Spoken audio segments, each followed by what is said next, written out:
თუ ეს ორივე არის ხდება, ეს ორივე სახელმწიფო ხდება ცალსახად ანტირუსული წინააღმდეგობის ცენტრები, რაც არ უნდა მარიონეტული ხელისუფლება იждდეს საქართველოში, მასაც მოუწევს რუსეთთან, ასე რომ ვთქვათ, პირდაპირ ვერ მიებმება რუსეთს და რატომ? იმიტომ რომ საქართველოში აზერბაიჯანი არის გაზის და ნავთობის მთავარი მომწოდებელი, არის ერთ-ერთი მთავარი ინვესტორი, ანუ უამრავი ბერკეტი აქვს აზერბაიჯანს საქართველოზე, უამრავი ბერკეტი აქვს. ხო, იქ რავი საზღვრის თემა.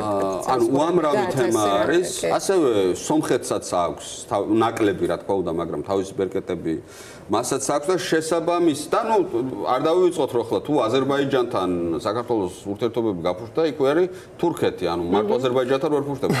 შესაბამისად ძალიან ძიმე მდგომარეობაში აღმოჩნდება ქართული ოცნება თუ რუსეთ-აზერბაიჯანის ურთიერთობა სტრატეგიულ დაპირისპირებაში გადაიზარდა.